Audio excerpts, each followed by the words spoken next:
Morning all of you. मुझे difficulty सिर्फ पहली बार आई है जो मेरे ख्याल से समीक्षा ने पॉइंट आउट किया था। प्रॉब्लम्स को प्रैक्टिस जो दिए गए थे वहां पे प्रॉब्लम नंबर 3 को उसने शी हैड सम डिफिकल्टीज, उसको मैं पहले डील कर लेता हूं। Motor car starts from rest and accelerates uniformly for 10 seconds to the velocity of 20। ये तीसरे नंबर का प्रॉब्लम है। देख लीजिए what is given there. Final velocity है उसकी 20 मीटर पर सेकेंड। कितने टाइम के लिए? For 10 seconds it has been accelerated. It then runs at a constant speed. Second part में उसकी स्पीड कांस्टेंट है और उसके बाद में it is brought to rest. कितने देर में? After driving a distance of 40 meters it is brought to rest. The total distance travelled, let us से मान लेते हैं कि यहां पर डिस्टेंस ट्रैवल्ड इज S1, यहां पर इट इज S2, यहां पर it is S3। The total distance travelled is equal to S1 plus S2 plus S3 is equal to 640 meters। ये बात आ गई। अभी हम निकालने की कोशिश करेंगे 20। तो फर्स्ट पार्ट में एक्सीलरेशन कंटिन्यूअस था, this was the final velocity. It is starting from rest, इसका मतलब होता है कि initial velocity is equal to 0। So we should try to find out S1। अब S1 निकालने का तरीका क्या रहेगा देख लीजिए आप। सबसे पहले अगर मैं इक्वेशन अगर यूज करता हूं S1 is equal to ut plus half at square, मुझे यहां प्रॉब्लम ऐसा आ रहा है that u is known, acceleration is not known. तो एक्सीलरेशन निकालने के लिए v is equal to u plus at, इसको यूज करता हूं मैं। तो it will mean that a is equal to v minus u upon t। आपका v है 20, दिस इज 0 और टाइम है 2। तो इसका मतलब ये होता है acceleration is 2 metre per second square. This is the acceleration. I think it's very clear. अब बाद में उन्होंने ये दिया गया है, ये डिस्टेंस कितना ट्रैवल किया ये हमको मालूम नहीं है, दिस इज नॉट नोन। तो हम क्या करेंगे अभी? Velocity is constant. वेलोसिटी कितनी है? It is the velocity now it is equal to 20 meter per second. That is the velocity which is given to you. तो यहां पर in fact ये पार्ट अगर मैं कंसिडर करता हूं 40 meters है, तो टोटल डिस्टेंस ट्रैवल इज 640। एक काम करेंगे, अभी एक्सीलरेशन अगर निकाल लिया मैंने तो मैं S1 निकाल लेता हूं सबसे पहले। S1 is equal to ut plus half at square. तो मुझे मिलेगा S1 is equal to 0 into time plus half a which is equal to 2 multiplied by 10 square. तो मुझे मिलेगा S1 is equal to 100 meters। S1 is equal to 100 meters। मैं substitute कर लेता हूं। S1 is equal to 100। S2 मुझे मालूम नहीं है। S3 it is brought to rest in 40 meters। तो दिस इज इक्वल टू 640। तो आपको S2 मिलेगा equal to 500। S2 is equal to 500। I think this is also very clear. अब आगे बढ़ते हुए आगे में देखेंगे अभी आप। S1 हमने निकाल लिया 100, टोटल इज दिस मच। ये 40 मीटर है तो ये 500 मिल चुका है हमको निकालना क्या? In fact find the valuation of this acceleration. पहला पार्ट का निकाल लिया हमने, ये निकल गया है। रिटार्डेशन हमें निकालना है। अभी आप और एक बात देखेंगे, रिटार्डेशन कितना लगेगा। इनफैक्ट फाइनल वेलोसिटी कितनी है? 20। Ultimately it is brought to rest. तो मैं क्या बोलूंगा, इसको लूंगा एज द इनिशियल वेलोसिटी। ये होगी मेरी initial velocity. Final velocity is 0 and what is this? इतने डिस्टेंस में it has come to rest. तो अगर मैं ये इक्वेशन यूज करता हूं S3 जैसे v square is equal to u square plus 2 times s, if I use this equation, final velocity हमारी 0 है यहां की फाइनल वेलोसिटी यहां पे इनिशियल बन गई है, तो that is equal to what 20, तो ये बन गया 20 square plus 2 into a into 40 which is S3। तो मुझे मिलेगा 80A, it is 80A is equal to -400, तो मुझे मिलेगा this is equal to -400 upon 80, this will get cancelled और ये रहेगा 5। सो मैं बोलूंगा retardation acceleration is -5 metre per second square. ये बन गया मेरा एक्सीलरेशन। इसका मतलब होता है माइनस साइन का मतलब होता है रिटार्डेशन। तो ये पार्ट भी कंप्लीट हो गया और अभी आपको निकालना है टोटल टाइम ट्रैवल। पहले कितने देर के लिए चलाओ? 10 सेकंड के लिए। अभी ऐसा बोलिए, यहां पर टाइम T1 लेता हूं, यहां पर टाइम T2, यहां पर टाइम मैं T3 लेता हूं। So well, how to proceed now? T1 is equal to 10 seconds, ये तो दिया हुआ है, उसके बारे में सोचने की जरूरत नहीं है। T3 की जरूरत है और T2 की भी जरूरत है। Now, since it was moving with uniform velocity, मैं बोलूंगा distance is equal to velocity multiplied by time। Distance कितना कवर किया उसने? The distance covered is equal to 500. This is equal to V, which is 20 multiplied by T. So we have T is equal to 500 upon 20. ये cancel हो जाएगा and this is equal to 25 seconds। ये आ चुका है। तो मैं बोलूंगा T2 is equal to how much? T2 is equal to 25 seconds। ये आ गया। अब T3 निकालना है। To find T3 क्या करेंगे आप? Which equation can be used? मैं अगर ये लेता हूं V is equal to U plus 80, final velocity कितनी है? 0, initial velocity 20, this was -5 into T, तो मुझे मिलेगा 5T is equal to 20 and so T is equal to 4 seconds। ये भी मिल गया। So this is in fact T3, तो मैं लिखूंगा T3 is equal to how much? 4 seconds। So the total time, आपका टोटल टाइम अभी आएगा equal to how much? 35, 39 seconds. ये हो गया आपका टोटल टाइम। इस प्रॉब्लम को मैं एक बार रिवाइज कर लेता हूं वेरी फास्ट। कार की वेलोसिटी 0 से स्टार्ट हो गई, 20 पे चले गई, टाइम कितना लग गया? 10 सेकेंड। डिस्टेंस कितना कवर करना हमको निकालना था। इसका फॉर्मूला लिखने से समझ में आ गया कि मुझे एक्सीलरेशन की जरूरत है। एक्सीलरेशन निकालने के लिए मैंने इसको यूज किया। I got acceleration equal to 2 metre per second square. उसके बाद डिस्टेंस निकल गया विच वाज 100। S2 हमको मालूम नहीं था। ये कितना डिस्टेंस है? 100, S2 40 और ये 640, तो ये S2 distance is equal to 500। मुझे भी रिटार्डेशन निकालना है। रिटार्डेशन निकालने के लिए मैंने फॉर्मूला इसको यूज किया है। फाइनल वेलोसिटी 0, इनिशियल 20 और ये कितना है? 40, तो मुझे रिटार्डेशन कितना मिल गया? 5 metre per second square.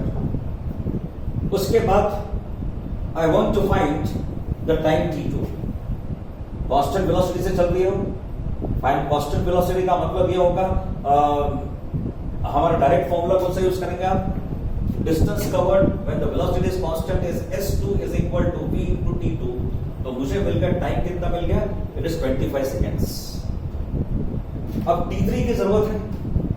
T3 निकालने के लिए हमने क्या किया? इसको यूज किया for the third part। V is equal to U plus 8T3, this is T3 और अल्टीमेटली आपको मिल गया 4 सेकेंड।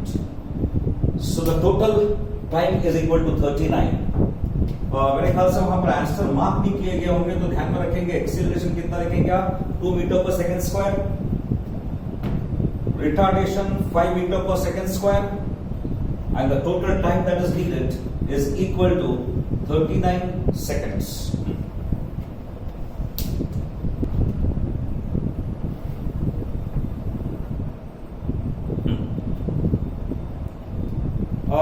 यहां पर जो प्रॉब्लम्स जो हमने दिए थे, ये very short answers, conceptual problems दिए थे।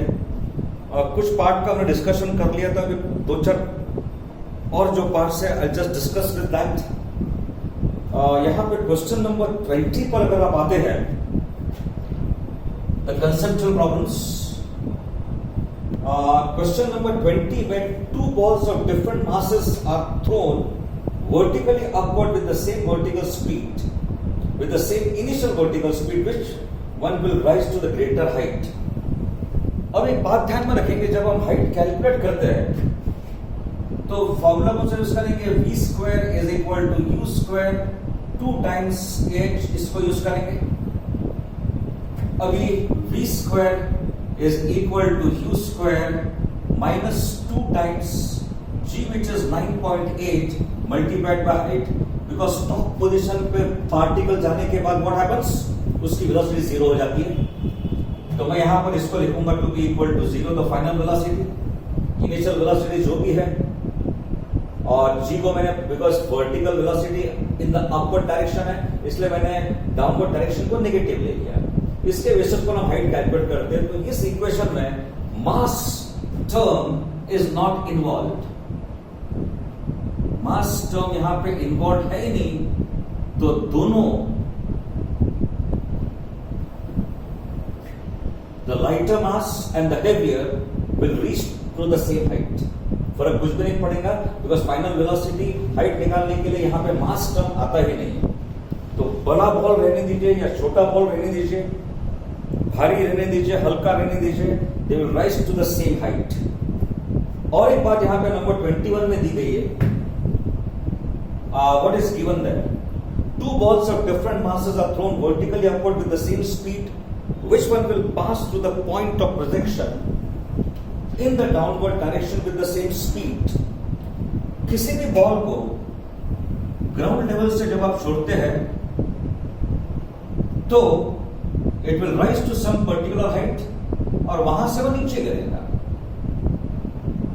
तो when it reaches,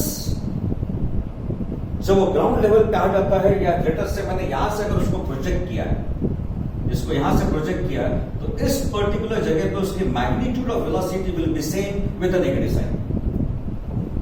do remember, आपने प्रोजेक्ट किया with velocity equal to u, ऊपर जाएगा फिर नीचे आएगा, तो magnitude of velocity will remain same, लेकिन नेगेटिव साइन हम इसलिए देते हैं because the velocity is in the downward direction.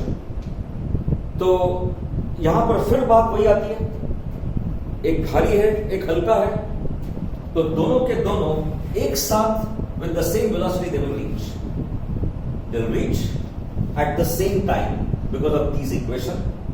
Kinematical equation he ultimately use करेंगे आप, और काइनेमेटिकल इक्वेशन में मास टर्म आता ही नहीं है, तो दोनों एक साथ पहुंच जाएंगे। Do remember that also. एक और बात इसमें हम बताना चाहेंगे आपको, दैट एक मिसअंडरस्टैंडिंग ऐसा रहता है कि 2 पत्थर हमने लिया, एक छोटा है बड़ा है, दोनों को एक बिल्डिंग से आपने छोड़ दिया, तो पहले कौन सा गिरेगा?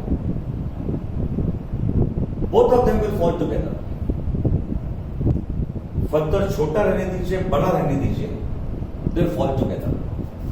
एक एक्सपेरिमेंट भी किया गया था, feather was taken and at the same time एक एप्पल लिया गया। Now what happened now, vacuum में ये दोनों को एक हाइट से छोड़ दिया गया, तो both of them reach the ground level at the same time. अगर आप बाहर में करेंगे ये एक्सपेरिमेंट, तो फेदर इधर से उधर चले जाएगा due to the air velocity. लेकिन this experiment was performed in vacuum completely. Vacuum में एयर का सवाल नहीं आता है, तो it was found feather and the apple, they fall together. So let it be very clear. If feather and apple, they fall together. Weight के साथ, मास के साथ उसका कोई रिलेशन नहीं है. Do remember this? तो बड़ा पत्थर लेते हैं, छोटा पत्थर अगर लेते हैं तो both of them will fall together. इसको इन शॉर्ट समझने की कोशिश करते कि ऐसा होता क्यों है. एक्सीलरेशन ड्यू टू ग्रेविटी जो है ना, acceleration of the falling body is equal to force upon mass. अब ये पार्ट में अभी नेक्स्ट चैप्टर में लेने वाला हूं, लेकिन अभी अब 10th में आपको हो चुका है, इसलिए मैं इसको डील कर रहा हूं कि एक्सीलरेशन इज फोर्स अपॉन मास. अभी बात ऐसी है, ये मास जितना ज्यादा रहेगा उतना ज्यादा ऑपोजिशन रहेगा. It is in the denominator.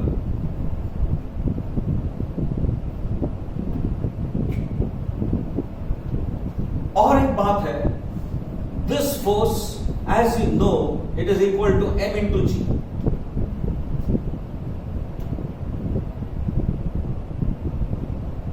Gravity जैसा मास बढ़ेगा तो ग्रेविटेशनल फोर्स भी बढ़ेगा. इन शॉर्ट सिर्फ इतना याद रखो, दोनों का साथ में गिरने का रीजन क्या है. उसका रीजन बहुत सिंपल है. Acceleration by Newton's first law, the second law, it is what acceleration is force upon mass. Mass बढ़ने से फोर्स बढ़ गया, लेकिन ऑपोजिशन भी बढ़ गया, दोनों बढ़ गए. And this acceleration remain same. और ये हमको मालूम है that this is equal to g. I am repeating this. Acceleration is force upon mass. Mass ज्यादा लिया आपने तो फोर्स बढ़ गया, लेकिन डिनोमिनेटर की क्वांटिटी भी बढ़ गई. मैं ऐसा बोलूंगा, बाकी की चीज जाने दीजिए, ऑपोजिशन का मतलब बाद में समझ लेंगे. न्यूमरेटर की क्वांटिटी बढ़ती है और डिनोमिनेटर की क्वांटिटी भी बढ़ती है. So acceleration remains same and this is equal to g. मैं रिपीट कर रहा हूं. Acceleration is force upon mass. Mass बढ़ गया तो क्या होगा? Force will increase. ये बढ़ गया और ये भी बढ़ गया. डिनोमिनेटर की क्वांटिटी भी बढ़ गई और फोर्स भी बढ़ गया. दोनों के दोनों बढ़ गए यहां पर. सो एक्सीलरेशन रिमेन्स कांस्टेंट. इसको अपन बाद में कभी डील करेंगे. और नंबर 22 को डील कर लेते हैं. Can the relative velocity of two bodies be greater than the absolute velocity of either body. इसको समझने के लिए देख लीजिए. यहां पर एक कार है A. This is the car B. This is going with the velocity equal to VB and this is going with the velocity equal to VA. अभी आप देख लीजिए, velocity of B with respect to A is equal to VBA and this is equal to VB minus VA. यहां पर एक बात समझ लीजिए अभी आप. से यहां पर वेलोसिटी है 15 मीटर पर सेकेंड. यहां पे वेलोसिटी है 10 मीटर्स पर सेकेंड. एक सेकेंड में ये आगे जा रहा है 15 मीटर और एक सेकेंड में आगे जा रहा है ये 5-10 मीटर. तो इनके हिसाब से ये 15 मीटर आगे जाने के बाद भी what will A say? A का कहने का मतलब ये रहेगा कि the distance traveled by B is equal to 5. तो हम ऐसा लिखेंगे, this is 15 minus 10 is equal to 5 meter per second. It's very clear. B ने कितना डिस्टेंस कवर किया? 15. इन्होंने कवर किया 10. लेकिन इनके हिसाब से ये आगे कितना गया? सिर्फ 5 मीटर आगे गया. विद रिस्पेक्ट टू ए वो क्या बोलेगा कि बी कितना आगे गया? सिर्फ 5 मीटर. तो इनके हिसाब से वेलोसिटी ऑफ बी कितना रहेगा? 5 मीटर्स पर सेकेंड. इस प्रकार से वे कैलकुलेट द रिलेटिव वेलोसिटी. एक सेकंड सिचुएशन कंसिडर कर लेते हैं that if they are moving in the opposite direction, ये हो गया A and this is B, ये हो गया आपका VA and this is equal to VB which is equal to 15 metres per second और ये है 10 मीटर्स पर सेकेंड। अब हम क्या बोलेंगे, velocity of B with respect to A कितना रहेगा। तो विद रिस्पेक्ट टू A अब ये कितना चलेगा, 15 मीटर दूर गया है और ये 10 मीटर ऑपोजिट डायरेक्शन में गया है। तो विद रिस्पेक्ट टू A वो क्या बोलेगा, that B has moved 25 meters away from him. B has moved how much? 25 meters away from him. The reasoning is very simple.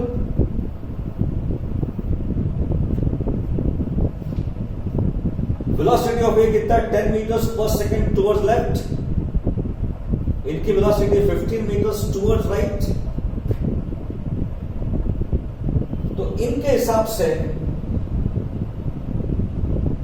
ये 15 मीटर आगे गया है, लेकिन ये खुद 10 मीटर पीछे गया है। तो in accordance with A B कितना दूर गया, 25 मीटर दूर गया एक सेकंड में। विद रिस्पेक्ट टू A ये कितना दूर गया है, 25 मीटर्स दूर गया है। So velocity of B with respect to A will be 25 metres per second. इसका मतलब ये होता है the same formula I am using here, लेकिन यहां पर एक बात ध्यान में रखेंगे, इसको मैंने पॉजिटिव साइन अगर दिया तो इसको मुझे नेगेटिव साइन देनी ही पड़ेगी। I think that's very clear. This is equal to -10 metre per second. I have given इसको the velocity towards right positive sign दे दिया, तो वेलोसिटी टुवर्ड्स लेफ्ट मुझे नेगेटिव साइन देनी ही पड़ेगी। तो इसलिए रिलेटिव वेलोसिटी कितने देंगे, velocity of B with respect to A कितना रहेगा, VB minus of VA। Minus of VA लेने का reason I think it's very clear to you. तो अल्टीमेटली आपको मिलेगा VB माइनस दिस, VB कितना है, इट इज इक्वल टू 15। तो यहां पर आपको रिजल्ट मिलेगा 25 metre per second. So I think this point is also very clear. तो इसका मतलब इन्होंने क्या पूछा है नंबर 22 में, can the relative velocity of the two bodies be greater than the absolute velocity of either bodies? Yes, it is possible. यहाँ देख लीजिए इनकी वेलोसिटी कितनी 10 है, ये 15 है, लेकिन रिलेटिव वेलोसिटी कितनी आ गई 15 metres per second and this will happen when they are moving in the opposite direction. आगे देख लीजिए, I will revert back to this problem 23, लेकिन यहां पर number is 25 there. When an observer is standing on the earth, the trees and the houses appear stationary to him. However, when he is sitting in a moving train, all these objects appear to move in the backward direction. ये तो normal observation है that the trees appear to move in the backward direction. इसका reason देख लीजिए, you are in a train और train की velocity VA है, that is VA just V लेता हूं मैं, it is equal to 10 metres per second is your velocity. Trees are here, उसकी वेलोसिटी कितनी, 0 है। Velocity of the train VT, velocity of the tree मैं लेता हूं, velocity of the train and velocity of the houses लेता हूं मैं। I think distinguish करने के लिए velocity of the house is equal to 0 and velocity of this train it is equal to 10 metre per second. हम बोल रहे हैं velocity of the train with respect to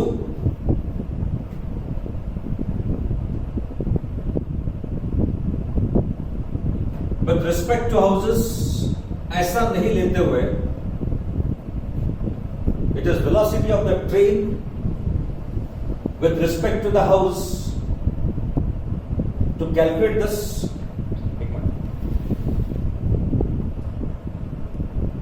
और यहां पर देख लीजिए आप, The train उसकी velocity 10 meters per second, velocity of the house is equal to 0. Now, velocity किसके लेंगे हम? Velocity of the house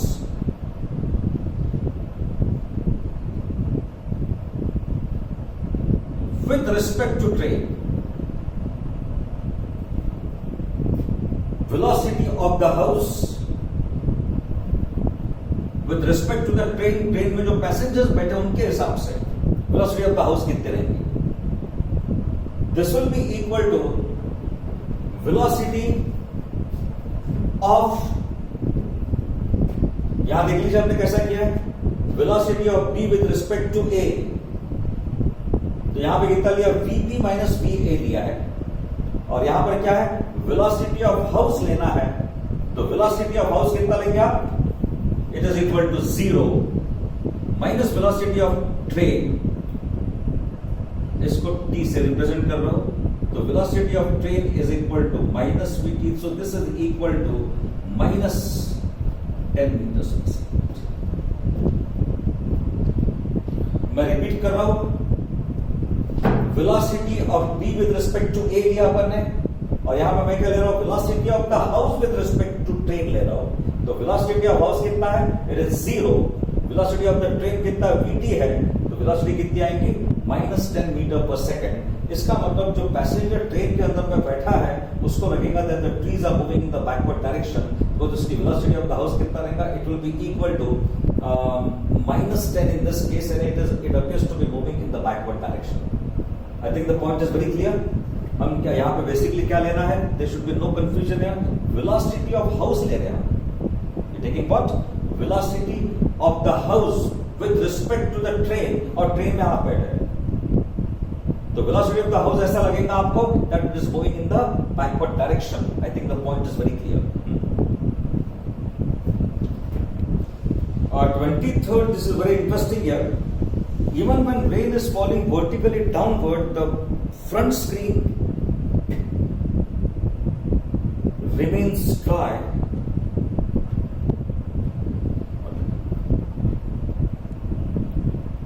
In question number 23, मेरे ख्याल से the question was incomplete in fact.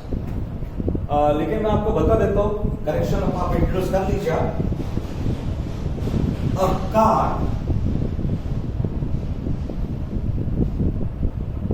in motion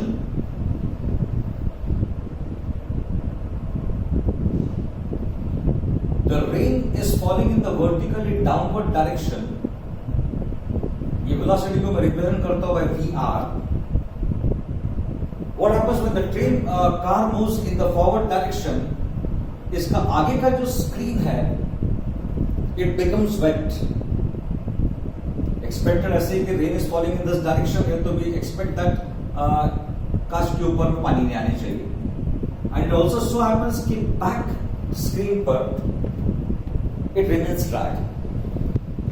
Why this happens? We should try to follow this. कैसा देख लीजिए आप? This is the velocity of the rain, and the car is moving in the forward direction towards the right.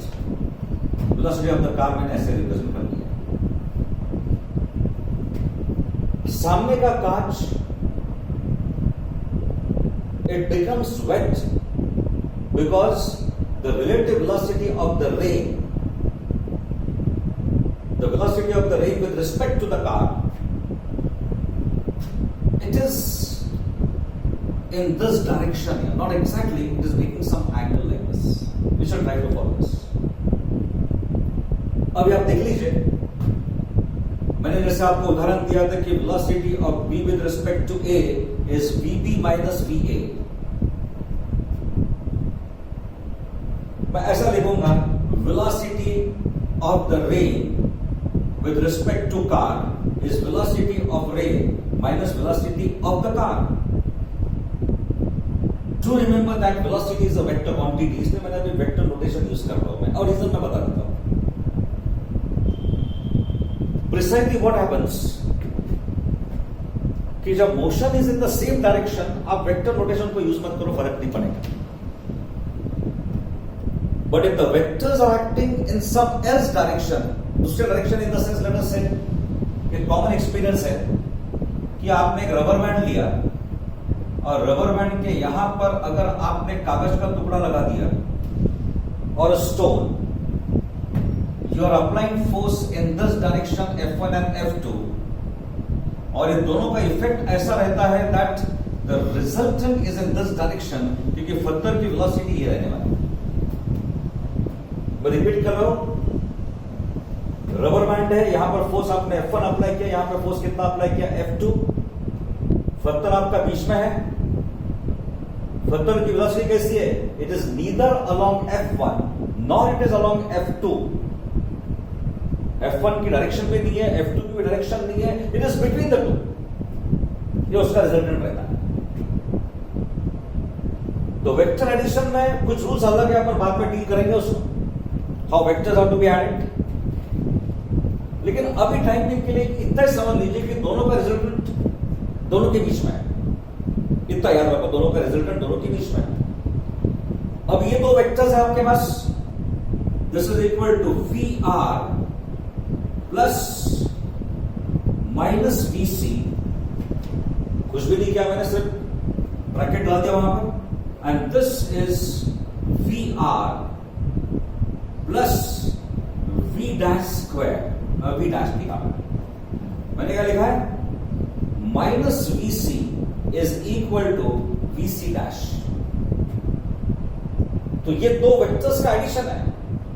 The velocity of the rain with respect to the car is addition of velocity of the rain plus VC dash. And what is VC dash? Opposite direction में, negative.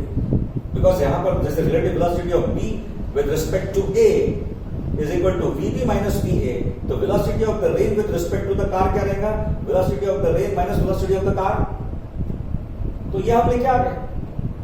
तो अभी आप बात देख लीजिए, velocity of the rain is in the downward direction which is VR, velocity of the car is in this direction which is VC, and velocity VC dash minus VC is in this direction,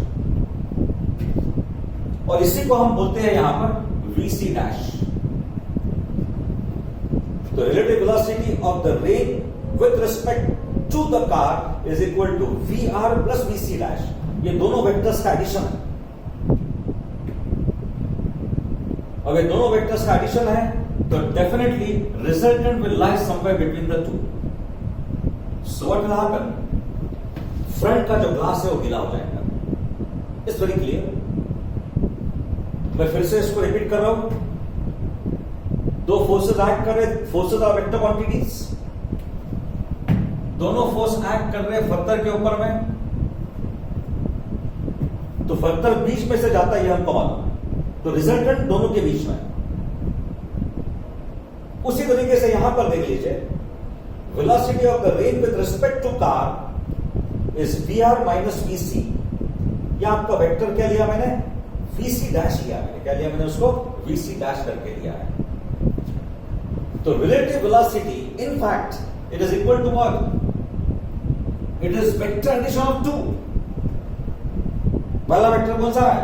VR। दूसरा vector क्या है? VC dash. And what is VC dash? Minus VC। तो relative velocity in fact is equal to the resultant of two vectors VR and VC, और उसका resultant कहां पर आएगा? बीच में। तो डेफिनेटली द स्क्रीन वेट हो जाएगा। पीछे भी इसको फर्क नहीं पड़ रहा है। ये हो गया velocity, the rain is following in the vertically downward direction, और यहां पर ये रिजल्टेंट इस प्रकार से आ रहा है। तो पीछे का ग्लास ड्राई रहेगा। तो it's very clear, because rain ऐसा आ रहा है, रिजल्टेंट इस तरीके से आ रहा है, और यहां पर द रिजल्टेंट डायरेक्टली इधर की तरफ आ रहा है, so it becomes weight. So well anyway, और कुछ एडिशनल प्रॉब्लम्स अगर इसमें रहते हैं तो आप व्हाट्सएप पे डायरेक्टली मुझे भेजिए। आप it will be better if you उसका फोटो निकाल के आप व्हाट्सएप पे भेज दीजिए, so that I will follow exactly what you need. Next chapter जो मैं करने वाला हूं चालू, it will be laws of motion, Newton's laws उसमें इन्वॉल्व होंगे। वैसे देखा जाए तो जो बातें मुझे डिस्कस करना है 11th पॉइंट ऑफ व्यू से, उसी को मैं डिस्कस करूंगा और कुछ प्रॉब्लम्स भी रहेंगे उसमें। सो वेल, थैंक यू ना।